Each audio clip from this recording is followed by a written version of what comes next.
bidang ilmu pengetahuan sosial dan kemanusiaan LIPI menyelenggarakan talk show dengan menampilkan 3 narasumber.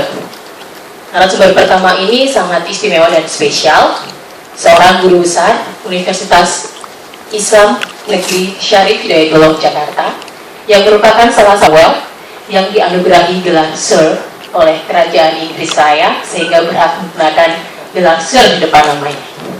Kita tahu kalau Sumatera Barat mendapatkan gelar Sir. Jadi Sir Asyumardi Azra CBE. Saya googling ini Commander of the Most Excellent Order of the British Empire. Tahun akhir 97-98 itu ada tetangga itu menawarkan tanah, beli deh tanah ini 1000 meter.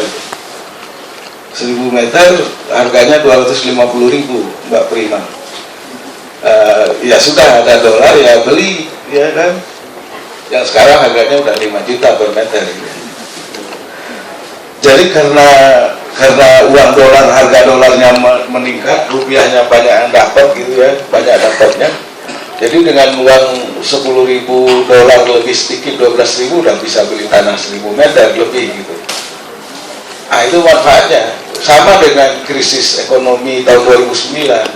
Nanti mungkin dua pembicara kita lebih pakar dalam bidang ekonomi, tapi kalau kita lihat misalnya tahun 2009 ya 2008 itu prime mortgage crisis, subprime mortgage crisis di Amerika itu juga menimbulkan dampak semacam goncangan ekonomi di berbagai tempat. Nah Indonesia tidak terlalu kena pada krisis yang kedua ini. Karena apa? Karena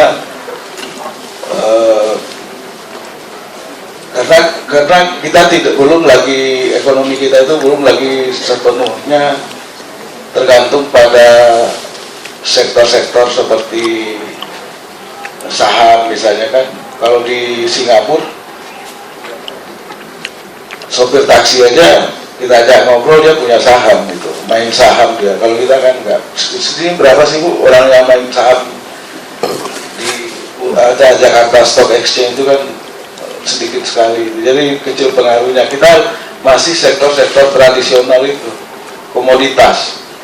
Jadi ketika harga dolar meningkat, malah kemudian orang Sulawesi Selatan atau yang lainnya pengennya naik haji terus dan umrah, makanya naik hajinya jadi lebih lama masa tunggunya karena begitu banyak yang antri karena harga komoditasnya naik gitu. Dengan dolar itu, rupiahnya jadi banyak gitu. Tapi dari segi politik, kembali kepada pertanyaan tadi, yaitu dampaknya luar biasa. Itulah yang kemudian memunculkan perubahan yang luar biasa. Krisis moneter, krisis ekonomi, krisis politik. Pak Harto masih yakin dia bisa bertahan gitu, makanya dia tetap mengadakan perjalanan ke Mesir. Tapi Jakarta udah penuh dengan demo dan akhirnya memaksa pulang gitu. Nah, cuma saya kira Pak Harto lebih arif ya dalam menghadapi situasi itu, kemudian mundur dan menyerahkan kekuasaan kepada Presiden Habibie.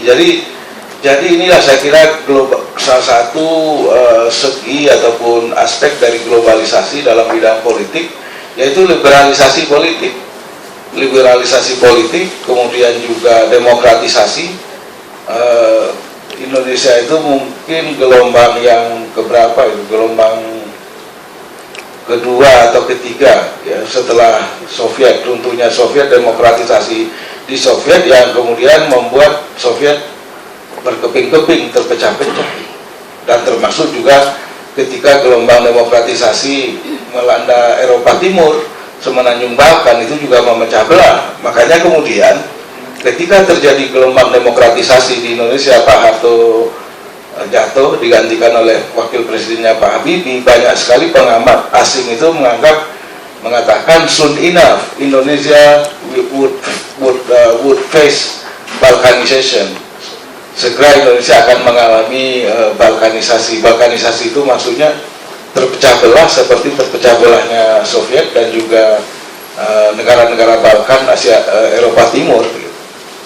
Nah, dalam konteks itulah maka kemudian Indonesia sebuah miracle sebuah mukjizat. Meskipun terjadi kekerasan, sempat ada gelombang kekerasan di beberapa kota, ya, di Jakarta, saya lihat juga di Solo, di beberapa tempat lain, di pembakaran-pembakaran, dan juga ada orang yang dibunuh. Tapi kemudian itu tidak tidak membuat Indonesia kemudian mengalami balkanisasi, terpecah belah. Ada mekanisme sosiologis dan kultural yang membuat Indonesia itu tetap bersatu ketika terjadinya turbulensi politik, ya. Nah ini karena apa? Karena Mbak Prima, salah satu gejala dari globalisasi dalam bidang politik itu adalah meningkatnya lokal atau etno nasionalisme, nasionalisme lokal atau etno, bahkan disebut tribal nationalism.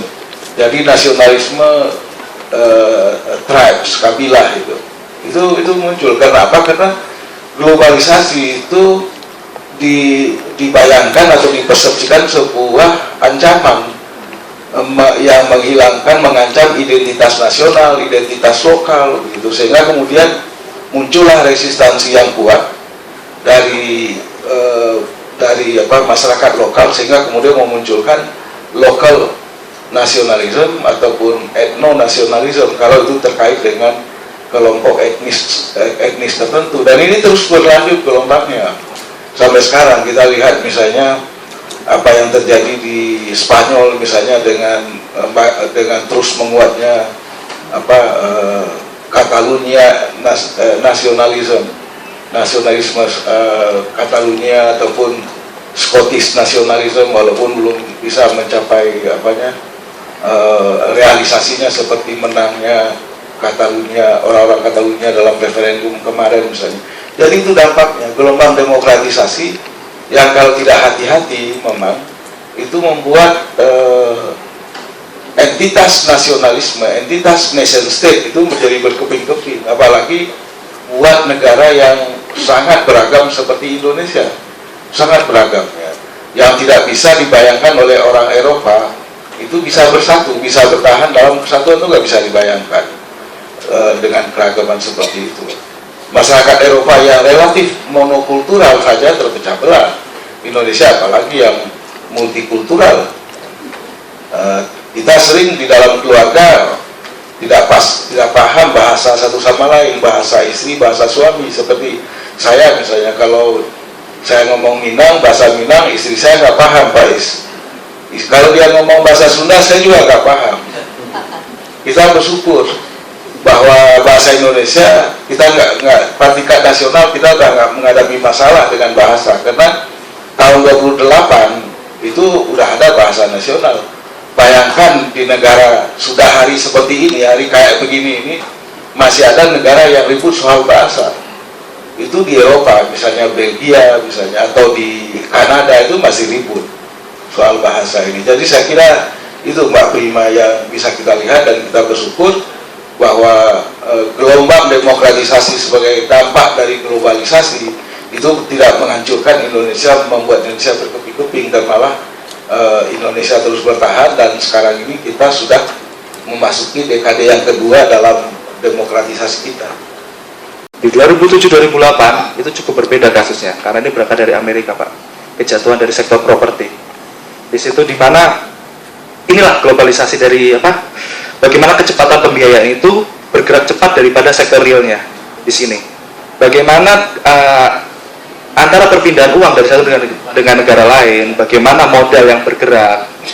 Oleh karena itu makanya di sini memang harus kita melihat lebih detail lagi. Mungkin kalau faktor politis dan budaya dari Pak Azra, nanti dari Bu Endang. Canggihnya alat komunikasi, transportasi dan sebagainya itu, sehingga memang semakin intens hubungan kita di dalam pergaulan dunia. Dan apalagi sekarang mungkin semua sudah kita paham, terutama tentang masyarakat ekonomi ASEAN yang Desember ini akan diberlakukan. Walaupun tadi Pak Azra sudah sebutkan bahwa kita selalu mengantisipasi adanya gejolak-gejolak di dunia itu, ya, yang kita pasti akan kena dampaknya dan diambang kehancuran kelihatannya, tapi ternyata Indonesia tetap bertahan gitu. Bagaimana proses itu bisa juga dilakukan di Eropa, sehingga kemudian orang-orang Muslim di situ tidak selalu berorientasinya ke Pakistan atau ke Arab Saudi atau kemana gitu. Orientasinya itu seperti kita di Indonesia ini berorientasinya pada Indonesia. Ya, jadi ini Mbak Prima yang kita lihat dari Indonesia itu punya potensi, cuma kita terlalu low profile dan kemudian juga mungkin tidak apa ya, mungkin juga tidak ngeh gitu, tidak tahu bahwa potensi Indonesia itu besar. Indonesia itu punya leverage, punya daya tekan gitu, karena ya dari sudut misalnya globalisasi yang tadi tidak mengguncangkan, apalagi memecah belah Indonesia kan enggak. Itu aja udah menjadi sebuah showcase ya keberhasilan Indonesia di dalam membangun keutuhan dalam menghadapi tantangan globalisasi ini. Ayah cari induk sumang cari dahulu.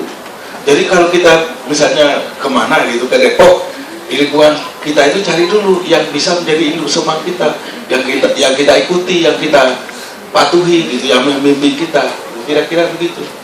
Kalau bujang pergi merantau, mandinya di hilir-hilir, mandinya jangan di hulu-hulu. Jadi kalau kita orang perantau, mandinya itu jangan di hulu, karena kalau Anda mandi di hulu, maka kemudian orang lokal itu mandinya sisa Anda di hilir. Jadi Anda lebih baik mandinya di hilir, mandi dari sisa orang lokal, ya nggak apa-apa. Nah yang begitu-begitu. Nah kita bersyukur sekali kita Indonesia itu punya banyak kearifan lokal, Mbak Prima, yang perlu kita kembangkan. Hal ini pemerintah harus berpihak, harus melakukan tindakan-tindakan afirmatif gitu dalam hal ini, termasuk dalam bidang ekonomi ya. Saya kira, saya kadang-kadang aneh juga itu. Dulu waktu Jokowi jadi wali kota di Solo, dia giat sekali itu dengan ASMK. Tapi setelah jadi presiden, sebatang pun nggak pernah ngomong lagi soal ASMK. Jadi ini gimana ini? Tapi tidak ada cara lain, Pak. Dan mengembangkan usaha-usaha kreatif ya, seperti yaitu misalnya Maulid Nabi, tahlilan, ziarah kubur, ya kan, walimah-walimah itu kan. Nah, kalau Muhammadiyah kan memang jarang, tidak tahlilan, walaupun sekarang makin banyak orang Muhammadiyah yang tahlilan gitu kan, banyak yang tahlilan, termasuk istri saya Mas tahlilan dia. Jadi karena itu gitu. Dan kenapa Syiah mereka tidak ada kritik di Syiah? Karena seperti kata Gus Dur, itu orang-orang Nahdiyin itu secara kultural adalah orang Syiah. Kata Gus Dur almarhum ya memang dekat sekali, misalnya tasawufnya itu, kemudian kalau tarekatnya itu silsilahnya kan mencakup 4 orang imam Syiah gitu ya. Nah, jadi itu tidak mengherankan. Kalau ada kasus, memang agak mengherankan kasus di Sampang itu kan yang berkelahi, yang menyerang orang-orang Syiah itu juga adalah orang-orang Nahdiyin. Tapi orang Nahdiyin ya sudah menjadi tanpa sadar menjadi bagian dari proxy war antara Iran dan Arab Saudi, ya kan?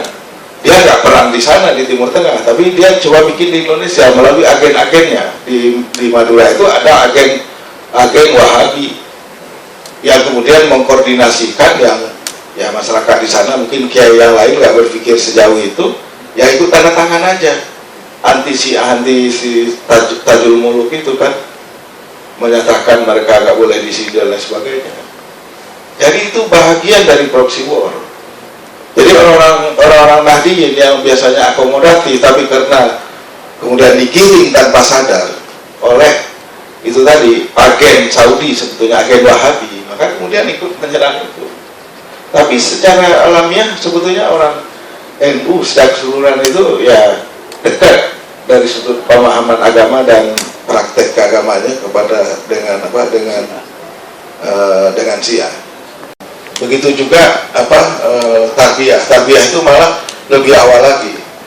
Tahun-tahun akhir 70-an di Masjid Salman itu kan masih zaman Bang Imaduddin Abdurrahim almarhum sudah ada itu tarbiyah itu, yang kemudian juga mengembangkan kelompok-kelompok ustadz yang menolak otoritas negara, misalnya KTP-nya dibakar, ya kan, nggak mau mengakui KUA, jadi kawin melalui amir-amir mereka saja itu udah ada.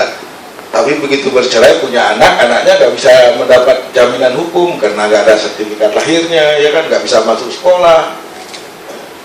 Ya itu, ya nggak ada KTP-nya, nggak ada surat nikah, ya gimana, nggak bisa dapat ini kan. Kalau nggak ada akta nikah dari KUA nggak bisa dapat sertifikat kan, sertifikat kelahiran. Nah, kalau tidak ada akta kelahiran nggak bisa masuk sekolah. Nah itu yang mungkin nggak mereka pikirkan. Jadi itu bukan sesuatu yang baru HTI ataupun tarbiyah itu, tapi saya nggak melihat juga pertumbuhan yang signifikan ya dari HTI itu. Memang mereka berusaha lebih terlihat lebih tampil dalam publik karena hal itu menjadi soal eksistensial bagi mereka. Kalau mereka nggak tampil di publik, maka kemudian seolah mereka udah hilang. Tapi semuanya jumlahnya nggak bertambah-tambah, nggak menurut saya sih tidak, kalaupun ada bertambah tidak signifikan lah. Jadi banyak yang nggak bener lah, banyak kunjingan, banyak macam-macam lah, banyak ya nggak bener, banyak hoax gitu.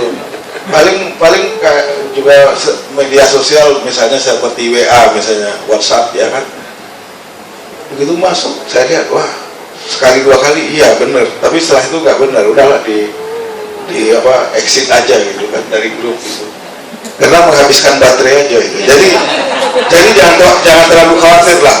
Ini Anda sebagai aktivis HMI, saya kira kaderisasinya tetap harus dilakukan, itu NDP-nya agar tetap terus disebarkan, karena itu penting sekali. NDP itu integrasi keislaman, keindonesiaan dan kemodernan.